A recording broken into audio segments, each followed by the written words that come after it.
எல்லோருக்கும் வணக்கம். எல்லோரும் நன்றாக இருப்பீர்கள். இன்றைய தலைப்பு, ஜாதகத்தில் நீங்கள் பௌர்ணமி திதியில் பிறந்துள்ளீர்களா? அப்போ இது உங்களுக்கான வீடியோ தான். சரியா? இப்போ சூரியன் தான் இந்த உலகத்துக்கே வெளிச்சத்தை தரக்கூடியவருங்க. ஆனால் அந்த சூரியனுடைய வெளிச்சம் நமக்கு டைரெக்டாக வருதான்னா கண்டிப்பாக இல்லை. அதுக்கு தான் நம்ம கடவுளுக்கு ரொம்ப நன்றி சொல்லணும். ஏன்னா அந்த சூரியனுடைய ஒளி டைரெக்டாக விழுந்தால் மனிதர்களாக இருக்கட்டும், விலங்குகளாக இருக்கட்டும், பறவைகளாக இருக்கட்டும், தாவர வகைகள், செடி வகைகளாக இருக்கட்டும், எல்லாமே கெட்டு போயிருங்க. சரியா? ஏன்னா அவ்வளவு ஒளி வாய்ந்த ஒரு கிரகம். அதனால் இந்த சந்திரன் தான் சூரியன்கிட்ட இருந்து ஒளியை வாங்கி, சூரியன் டைரெக்டாக நமக்கு வரவிடாமல் சந்திரன் தடுத்து, சந்திரன் மூலமாக சந்திரன் தான் எல்லா கிரகத்துக்கும் அந்த ஒளியை தர்றார், சூரியனுடைய ஒளியை. அது நீங்கள் ஃபர்ஸ்ட் ஆஃப் ஆல் தெரிஞ்சுக்கிடணும். அப்போ டைரெக்டாக சூரியன் உலகத்தில் எல்லாத்துக்குமே வெளிச்சத்தை கொடுத்தாலும் நேரடியாக அது அந்த வெளிச்சம் நமக்கு வராமல் மறைமுகமாக சில சுவர்களால் தடுக்கப்பட்டு சந்திரன் சூரியனிடமிருந்து ஒளியை வாங்கி மற்ற கிரகங்களுக்கு அது சப்ளை பண்ணுது. இதுதான் சயின்ஸ். சரி, இப்போ உண்மையிலேயே ஒருத்தர் பௌர்ணமியில் பிறந்துட்டா அவர் சந்திர ஆதி யோகத்தில் பிறந்திருக்கிறாரு. அவர் பிறந்ததிலிருந்து கடைசி வரைக்குமே நல்லா இருக்க போகிறார். அதுதான் அதிகபட்சம். ஆனால் ஒரு சிலர் பௌர்ணமியில் பிறந்தாலுமே அவங்களால நல்லா வாழ முடியாமல் போயிடுது. அதுக்கு கிரக அமைப்புகளும் தசா புத்திகளும் தான் காரணம். சரியா? ஒருத்தருக்கு பௌர்ணமியில் பிறந்தால் மட்டும் பத்தாது, தசா புத்திகள் மெயினாக அவருக்கு கை கொடுக்கணும். அப்போ தான் அந்த ஜாதகம் நல்லா இருக்கும். ஒருத்தர் பௌர்ணமியில் பிறந்துட்டா அவருக்கு தசாபுத்திகள் சரியான நேரத்தில் இயங்கினா அவங்களுக்கு படித்த உடனேயே வேலை கிடைச்சிரும், புகழ் கிடைக்கும், அந்தஸ்து கிடைக்கும், சரியான நேரத்தில் மனை வாங்குவாங்க, வீடு கட்டுவாங்க, கார் வாங்குவாங்க, அப்படியே ஒரு லெவலாக போயிடுவாங்க. ஒரு சிலர் அரசு வேலையில் ஜொலிப்பாங்க, ஒரு சிலர் அரசியல்வாதியாக இருப்பாங்க. எம்எல்ஏவாக இருக்கலாம், மந்திரியாக இருக்கலாம், சிஎம்மாக இருக்கலாம், பிஎம்மாக இருக்கலாம். அது அவங்க ஜாதகத்தின் கிரக வலுவை பொறுத்து. இப்போ 2 ஜாதகமுமே பௌர்ணமியில் தான் பிறந்திருக்கிறாங்க. சந்திரனும் சூரியனும் 180 டிகிரியில் இருக்கணும்னா, இங்கே சந்திரன் இருந்தால் அவர் சித்திர நட்சத்திரத்தில் இருக்கணும், இங்கே சந்திரன் இருந்தால் விசாகத்தில் இருக்கணும், இங்கே இருந்தால் மூல நட்சத்திரத்தில் இருக்கணும், இங்கே இருந்தால் உத்திராட நட்சத்திரத்தில் இருக்கணும், இங்கே இருந்தால் அவிட்ட நட்சத்திரத்தில் இருக்கணும், இங்கே இருந்தால் உத்திரட்டாதி நட்சத்திரத்தில் இருக்கணும், இங்கே இருந்தால் அஸ்வினி நட்சத்திரத்தில் இருக்கணும், இங்கே இருந்தால் கார்த்திகை நட்சத்திரத்தில், இங்கே இருந்தால் திருவாதிரை நட்சத்திரத்தில் இருக்கணும், இங்கே இருந்தால் பூச நட்சத்திரத்தில் இருக்கணும், இங்கே இருந்தால் மக நட்சத்திரத்தில் இருக்கணும். அப்போ பௌர்ணமினாலே சந்திரன் இங்கே இருந்தால் நேர் ஆப்போசிட் 7ல் சூரியன் இருப்பார். அதை நீங்கள் புரிஞ்சுக்கிடணும். அதுக்கப்புறம் இந்த பௌர்ணமியில் பிறந்த உங்களுக்கு 7ஆம் பாவகத்துக்கு முழு வீச்சு விழுகும், அந்த சந்திரனுடைய கதிர்வீச்சு 100%. அப்போ 7ஆம் இடத்தில் உள்ள கிரகம் 7ஆம் பாவகாதிபதியினுடைய ஆதிபத்தியம், காரகத்துவம், அங்கே இருக்கிற கிரகத்தினுடைய காரகத்துவத்தையும் 100% தருவார் சந்திரன். அதே மாதிரி அந்த சந்திரனுடைய ஒளி சிதறல் 6ஆம் இடத்துக்கும் 8ஆம் இடத்துக்கும் விழுகும். இப்போ நான் இங்கிருந்து இப்படி நேராக பார்க்குறேன் அப்படின்னா, ஃபஸ்ட்டு சென்ட்ரலில் இருக்கிற ஆள் தெரிவார், நல்லா தெரிவார். இந்த பக்கம் ரைட்டில் இருக்கிறாலும் லெஃப்டில் இருக்கிறாலும் தெரிவாங்க. ஆனால் எனக்கு அதிகமாக தெரிகிறது யார்? 7ஆம் இடத்துல இருக்கிறவங்க. அது நடுவில் இருக்கிறவங்க. அப்போ நடுவில் இருக்கிறவங்களுக்கு ஆதிபத்தியமும் காரகத்துவமும் கிடைக்கும். 7, 8 உள்ள கிரகங்களுக்கு காரகத்துவம் மட்டும் நல்லபடியாக தரும். இதில் அசுப கிரகங்களுக்கு தராது, ஆனால் கெட்டதை குறைச்சிக்கிடும். முக்கியமாக சனி, செவ்வாய், ராகு, கேதுக்கள் இவங்க 6, 7, 8 இருந்தால் கெடுதல்களை குறைச்சிக்கிடுவாங்க.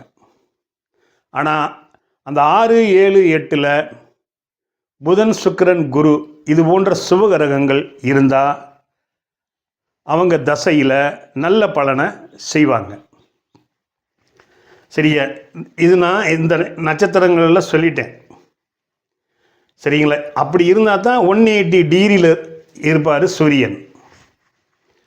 சரி, இது உங்களுக்கு தெரிய இருந்தாலும் நான் சொல்லிடுறேன். முன்னாள் புரட்சி தலைவி ஜெயலலிதா அம்மாவுடைய ஜாதகம். அவர் எப்படி பிறந்தார், எப்படி சினிமா வாழ்க்கையில் ஜெயித்தார், எப்படி அரசியலில் ஜெயித்தாருங்கிறதுக்கு நான் சொல்லி தெரிஞ்சுக்கிடவே உங்களுக்கு அவசியம் இல்லை. அதனால் அவர் பளிச்சுன்னு இருந்தார். இது ஒருத்தர் 1978 பிறந்த ஜாதகம்.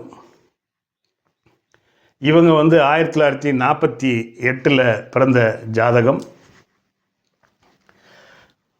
பாருங்கள், இங்கே சந்திரன் மக நட்சத்திரத்தில் தான் இருக்கிறார். இப்போ நேர் ஆப்போசிட்டாக சூரியன். இங்கே சந்திரனோட செவ்வாய் சேர்ந்துருக்கிறது நல்லது தான். 2 பேரும் நண்பர்கள், தங்களுக்குள் கேந்திரங்களாக இருக்கிறாங்க. இவங்க 2 பேர் நண்பர்கள் சந்திர கேந்திரத்தில் இருக்கிறாங்க. சரியா? அப்போ இங்கே சுக்கிரன் உச்சமும் அடைகிறார், சந்திரனுடைய பார்வையும் வாங்குகிறார். இந்த இடத்துல கிரகம் இல்லை, இருந்தால் அதுவும் சுபத்துவமாகும். அதுக்கு பதிலாக இங்கே குரு அவரே ஆட்சி மூல தெரியணும் அடைஞ்சிட்டார், லக்னத்தை பார்க்குறார், லக்னம் சுபத்துவம் ஆயிடுச்சு. சரியா? இவருங்க ராசி அதிபதி யார்? சூரியன். லக்னாதிபதி யார்? புதன். அப்போ லக்னாதிபதியும் ராசி அதிபதியும் ஒன்று சேர்ந்துருக்கிறது சூப்பர். அது சந்திரனுடைய பார்வையில் பார்க்குறது மிக சூப்பர். அப்போ இவங்க மக நட்சத்திரத்தில் பிறக்கிறார். கேது தசையில் ஆரம்பமாகுது 4-5 வருஷம். அதுக்கப்புறம் வர்ற சுக்கிர தசை. இந்த சுக்கிரன் இவருக்கு 5-12க்குரியவர். அவர் உச்சமாக இருக்கிறார். இந்த சுக்கிர தசையில் தான் அவங்க முதல்ல கலையில் நடனம், நாட்டியம் ஆடி சினிமா ஹீரோனாகி ஜொலிக்கிறாங்க. அதுக்கப்புறம் உங்களுக்கு தெரியும், ஏன்னா நம்ம சப்ஜெக்டுக்கு வெளியில் போக வேண்டாம். அப்படியே வரிசையாக இவருக்கு சூரியன், சந்திரன், செவ்வாய் திசை லக்ன அசுபர்களாக இருந்தாலும் எல்லாமே சந்திர அதி யோகத்தில் இருக்கிறதுனால இங்கே பாருங்க, சந்திரன் சூரியனை பார்க்குறார். சரிங்களா? இந்த சூரியனுக்கு வீடு கொடுத்த சனி இங்கே பகை அடைஞ்சாலும் வீடு கொடுத்த சந்திரன் பௌர்ணமி சந்திரனாக இருக்கிறார். சரிங்களா? அதனால் இப்போ இவருக்கு சூரிய திசையும் நல்லா இருந்தது, சந்திர திசையும் நல்லா இருந்தது, செவ்வாய் திசையும் அவருக்கு நல்லா தான் இருந்தது. ராகு திசையில் கிட்டத்தட்ட அவர் சிஎம் ஆயிட்டார். ஆனால் 11 ராகு சனி பார்க்குறதுனால சிஎம்மாக இருந்தார், எதிர்கட்சி தலைவராக இருந்தார், எதிர்கட்சி தலைவர் இல்லாமல் இருந்தார், ஜெயிலுக்கும் போயிட்டு வந்தார். ஏன்னா மேசராகு 11 ராகு நல்லதாக தான் செய்வார். ஆனால் பொருளாதாரத்தில் அவருக்கு எந்த கஷ்டமும் இல்லை. அப்பப்போ அவருக்கு 7.5 சனி வரும்போது மட்டும் சிஎம் இல்லாமலும் மன வருத்தத்துலேயும் இருந்தாங்களே ஒழிய மற்றபடி அவங்களுக்கு பொருளாதார ரீதியாக ஒன்றுமே இல்லை. குடும்பஸ்தானத்தில் சனி இருந்ததுனால அவங்களுக்கு வாழ்க்கை துணை கிடைக்கல. 8 சனி இருந்தால் ஆயில் கொடுப்பார், 2 இருந்தால் 8ஆம் இடத்தை ஆயிலை குறைப்பார். அதனால் அவங்க 68 வயசில் இறந்து போயிட்டாங்க. அப்படி இல்லாமல் இருந்ததுன்னா அவர் கிட்டத்தட்ட 90 வயசு வரைக்கும் இருந்திருப்பார். சரி, இப்போ இந்த ஜாதகத்துக்கு வருவோம். இவரும் பாருங்க அனுச நட்சத்திரத்தில் பிறந்திருக்காரு. கிட்டத்தட்ட பௌர்ணமியில் தான் இவர் பிறந்திருக்காரு. சந்திரனும் சூரியனும் தங்களுக்குள்ள கேந்திரங்களில் இருக்கிறாங்க. இந்த சந்திரனுக்கு பாருங்கள் 6ல் புதன், 7ல் சூரியன், 8ல் சுக்கிரன், குரு.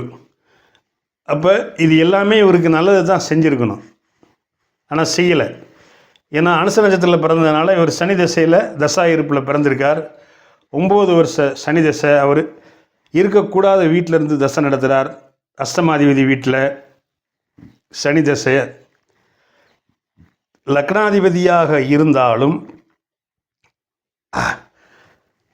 அவர் அஷ்டமாதிபதி வீட்டில் இருந்ததுனால இங்கே பகைங்கிற ஒரு ஸ்தான பலத்தை அலைஞ்சனால முதல்ல லக்னாதிபதி வீக் ஆகிட்டார். இங்கே லக்னாதிபதி ஸ்ட்ராங் ஆகிட்டார் சந்திரனுடைய பார்வையில். பாருங்க, நம்மளுக்கு லக்னத்தையும் குரு பார்ப்பார், ராசியையும் பார்ப்பார். ராசி அதிபதி லக்னாதிபதி சந்திரன் பார்ப்பார். அதனால தான் கோடிகளில் வருமானம். நான் ஏற்கனவே சொல்லியிருக்கிறேன், லக்னம் சுபத்துவமாகி, லக்னாதிபதி சுபத்துவமாகி, ராசி அதிபதி சுபத்துவமாகி, நாலுமே குருச்சந்திரர்கள் தொடர்புகள் இருந்தாச்சுன்னா அவங்க 100-1000 கோடி மாதம் வருமானம் சம்பாதிப்பாங்கன்ட்டு. இப்போ இவருக்கு சனி தசை 8ல் இருந்து நடத்துனதுனாலையும், அஷ்டமாதிபதி வீட்டில் நடந்ததுனாலையும், லக்னாதிபதி 8ல் மறைஞ்சதுனாலையும், அவர் பகை அடைஞ்சதுனாலையும் சனி தசை 9 வருஷம் சரியில்லை. அதுக்கடுத்து வந்த தசை புதன் தசை. இந்த புதன் 4ல் பகை பெற்ற நிலையில் இருக்கிறாரு. இவருக்கு பாக்யாதிபதியாக இந்த புதன் இருந்தாலும் இங்கே பகை பெற்றுட்டார். 6க்குரிய தசை நடத்துகிறார். அப்போ 9, ஒரு 17, 26 வருஷம் சரியில்லை. இடையில கேது தசை அப்படி இப்படின்னு ஒரு மாதிரியாக நியூட்ரலாக இருந்திருக்கும். ஆனால் இந்த சுக்கிர திசையில் இவருக்கு கல்யாணத்தை முடிச்சு வச்சது, லேட்டாக முடிச்சு வச்சது. ஏற்கனவே 9, 17, 26, 32, 35 வயசுக்கு மேலே தான் இவருக்கு கல்யாணம் ஆச்சு. ஏன்னா இங்கே 7ல் செவ்வாய், 8ல் சனி, இங்கே குடும்பஸ்தானத்தை சனியும் பார்க்குறார், செவ்வாயும் 8ஆம் பார்வையாக பார்க்குறார். அப்போ குடும்பஸ்தானம், களத்திரஸ்தானம், 8ஆம் இடம் சுபத்துவம் இல்லை. இங்கே செவ்வாய் நீசம். செவ்வாய்க்கு வீடு கொடுத்த சந்திரன் நீசம். அவர் பௌர்ணமி சந்திரனாக இருந்தாலும் இந்த செவ்வாய்க்கு வீடு கொடுத்த சந்திரன் நீசம். சரியா? சரி, இது ஏன் இப்படி சுக்கிர திசையில் இவருக்கு கல்யாணம் ஆச்சு? ஆனால் கல்யாணம் ஆகி 6 மாதத்தில் மனைவி இறந்து போயிட்டாங்க. ஏன்னா இந்த சுக்கிரன் குரு, அசுபகுரு, தேவகுரு ஒரு ராசி கட்டத்தில் இருக்கக்கூடாது. இருந்தால் தாம்பத்தியத்தை கிடைக்க விடாமல் பண்ணிடுவார். ஒன்று கணவனை பிரித்து தூர இடத்துல இருக்க வைப்பார், இல்லை கணவனே இல்லாமல் போயிடுவார். இப்போ இவருக்கு இருக்கிறதுனால மனைவி 6 மாதத்தில் இறந்துட்டாங்க, சூசைட் பண்ணிக்கிட்டாங்க. அதுக்கு காரணம் சுக்கிரன் குரு தான். இப்போ சுக்கிர தசைக்கு அடுத்து சூரிய தசை, அது அஷ்டமாதிபதி தசை தான். ஆனால் இங்கே சூரியன் சுபத்துவமாக இருக்கிறதுனால அப்பா நல்லா இருக்கிறாரு. அவர் கேந்திரத்தில் இருக்கிறாரு, கோணத்தில் இருக்கிறாரு. வீடு கொடுத்த சுக்கிரன் இங்கே சுபத்துவமாக இருக்கார். அதனால் அப்பா நல்லா இருக்கிறார்.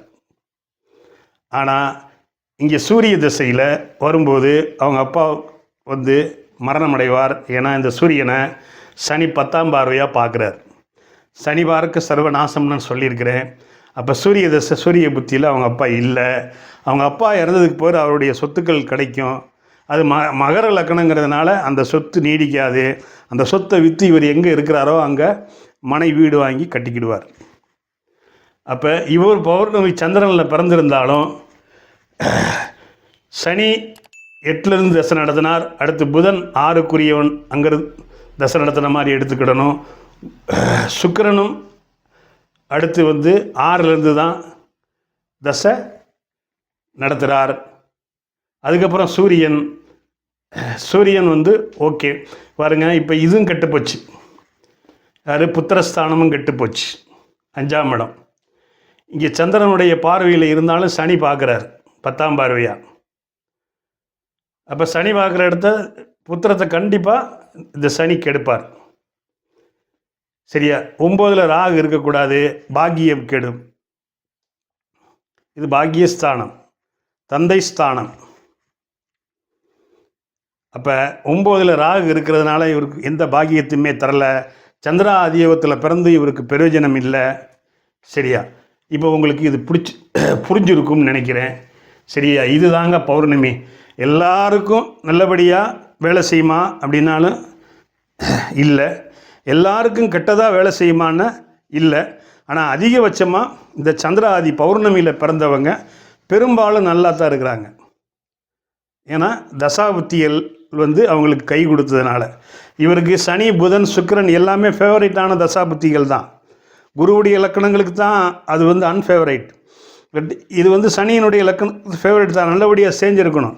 பட் அவர் 8, 6 இந்த மாதிரி இடங்கள்லேருந்து தசை நடத்துறதுனால கடன் நோய் எதிரி இப்படி தான் வரும். வம்பு வழக்கு கோர்ட்டு கேஸு அசிங்கம் தான் வரும். ஆனால் இங்கே நோயை தரமாட்டார். ஏன்னா இங்கே 6ஆம் இடத்துல 2 சுவர்கள் இருக்கிறதுனால நோயை தராமல் கடன் எதிரி இந்த மாதிரி இதைத்தான் அவர் தருவார். சரியா? சனி 8ல் இருக்கிறதுனால லக்னாதிபதி இங்கே பகைன்னு எடுக்கக்கூடாது. சனி 8ல் இருந்தாலே அவங்களுக்கு ஆயுள் 70-80 வயசு வரைக்கும் இருக்கும். நன்றி நண்பர்களே, புரிஞ்சிருக்குன்னு நினைக்கிறேன். இந்த வீடியோ பிடிச்சிருந்தால் லைக் பண்ணுங்கள், ஷேர் பண்ணுங்கள், சப்ஸ்கிரைப் பண்ணுங்கள், பெல் பட்டன் அமுக்குங்க. ஆளுங்கிற ஆப்ஷன் அமுக்குனீங்கன்னா நான் போடுற ஒவ்வொரு வீடியோவும் உங்களுக்கு நோட்டிஃபிகேஷனாக சேரும். நமது நேயர்கள் ஆள் போல் தலை தலைத்து அருகது போல் வேரூன்றி மூங்கில் போல் கிளை கிளைத்து முதியாமல் வாழ்ந்திருக்க வாழ்கவன வாழ்த்தி அமைகிறேன். வணக்கம்.